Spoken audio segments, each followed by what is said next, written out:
High court में एक ऐसा मामला सामने आया जिसने सोचने पर विवश कर दिया है। हाईकोर्ट ने एक मुस्लिम लड़की को प्रोटेक्शन दिया है क्योंकि उसके माता पिता का ये कहना था कि ये लड़की नाबालिग है और इसमें जो उसका पति है उसके ऊपर पॉक्सो एक्ट लगना चाहिए। लेकिन हाईकोर्ट ने कहा कि मुस्लिम लॉ के अनुसार जब लड़की को पीरियड आ जाते हैं तो उसकी शादी मान्य है।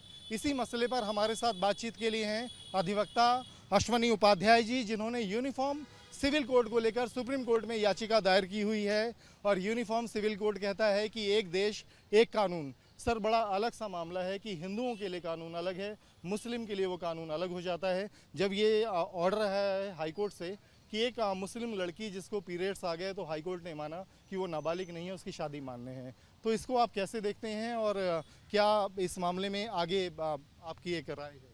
देखिए, ये हमारे लिए बड़े शर्म की बात है कि 75 साल के बाद भी, आज़ादी के 75 साल के बाद भी स्वतंत्रता संग्राम सेनानी, खासतौर पे बाबा साहब अम्बेडकर जो संविधान निर्माता हैं और जो लोग संविधान सभा में थे, उनका सपना पूरा नहीं हो पाया। भारत में संविधान है, संविधान का मतलब समान विधान, ऐसा विधान जो सबके ऊपर लागू हो, समान रूप से लागू हो, उसको कहते हैं संविधान। लेकिन हमारे देश में कहने को तो संविधान है, एक्चुअल में बहुविधान चल रहा है। हिंदू का अलग विधान, मुस्लिम का अलग विधान, पारसी का अलग विधान, ईसाई का अलग विधान। ये जिस कानून के सहारे 15 साल की लड़की की शादी को भी हाईकोर्ट ने जायज़ माना है, वो अंग्रेज़ों ने बनाया था 1937 में। ये 1937 का शरिया एक्ट आज भी चल रहा है, जबकि संविधान निर्माता चाहते थे भारत में common civil code, uniform civil code. Common civil code का मतलब क्या हुआ? शादी विवाह की जो मिनिमम एज है, न्यूनतम उम्र सबकी एक होनी चाहिए, लड़का हो या लड़की, हिंदू या मुसलमान। लेकिन यहाँ तो अलग अलग है। हिंदू के लिए लड़की की उम्र 18 है, लड़के के 21 साल है। मैं उसके भी खिलाफ हूँ, दोनों की बराबर होनी चाहिए। और मुस्लिम में बेटियों की शादी की उम्र 9 साल माना जाता है। 9 साल इसलिए माना जाता है कि ये माना गया, टेंटेटिवली माना जाता है कि 9 साल में पीरियड आ जाता है।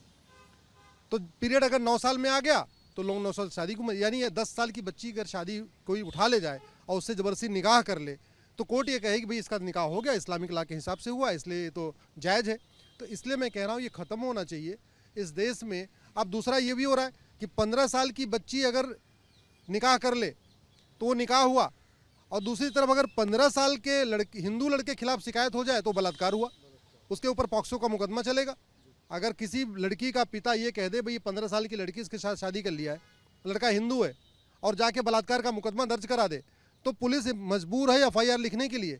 और यहाँ पुलिस तो छोड़िए, हाई कोर्ट भी कह रहा है कि नहीं नहीं, ये 15 साल की है, यहाँ बलात्कार का मुकदमा नहीं चलेगा, बल्कि ये तो शायद जो इसका निकाह है जायज़ है। मुझे लगता है ये ख़त्म होना चाहिए।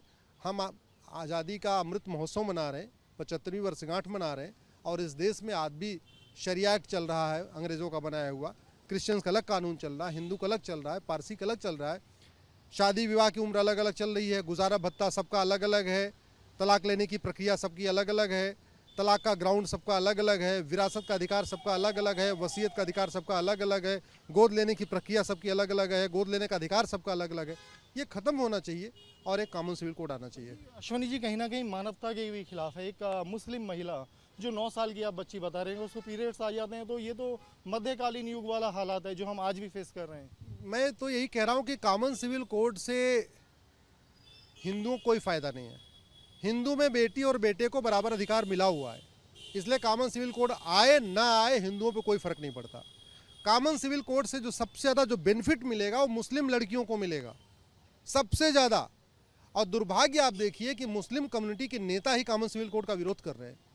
एक्चुअल में कॉमन सिविल कोड की ज़रूरत हिंदुओं को नहीं है, हिंदुओं को कोई फ़ायदा नहीं, हिंदुओं में सब बराबर चल रहा है। गोद लेने का अधिकार पति पत्नी को बराबर, गुजारा भत्ता का अधिकार सबको मिला हुआ है। कॉमन सिविल कोड की ज़रूरत हिंदू मुस्लिम बेटियों की है जिनकी शादी की उम्र 9 साल है, जिनको गुजारा भत्ता नहीं मिलता, जिनको गोद लेने का अधिकार नहीं, जिनको विरासत का अधिकार नहीं, जिनको वसीयत का अधिकार नहीं, और वही उन्हीं के नेता विरोध कर रहे हैं। तो इसलिए मैं कह रहा हूँ कि कॉमन सिविल कोड के लिए महिलाओं को आगे आना चाहिए, महिलाओं को आवाज़ उठाना चाहिए, खासतौर पर मुस्लिम महिलाओं को आगे आना चाहिए। कॉमन सिविल कोड पर जो आपकी पेटिशन है उसका लीगल स्टेटस और बता दीजिए ताकि एक कहीं उम्मीद बंधे। कॉमन सिविल कोड की जो मेरी PIL है सुप्रीम कोर्ट में चल रही है, सरकार का जवाब नहीं आया है। जिस नोटिस हो रखा है, और नोटिस 2020 में हो रखा है, 2020 की PIL है।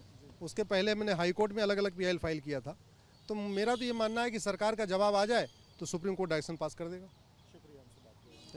अधिवक्ता अश्वनी उपाध्याय, जिनका कहना है कि कॉमन सिविल कोड जिस पर याचिका दाखिल है, सुप्रीम कोर्ट की ओर से केंद्र सरकार को नोटिस भी दिया गया है, लेकिन अभी तक जवाब दाखिल नहीं हुआ है। और कॉमन सिविल कोड की सबसे ज़्यादा जो ज़रूरत है वो मुस्लिम महिलाओं को है, लेकिन ये हैरानी की बात है कि विरोध करने वाले भी उसी धर्म से, उसी समाज से लोग सामने आते हैं। वीडियो जर्नलिस्ट अतुल के साथ अवनीश चौधरी, न्यूज़ नेशन दिल्ली।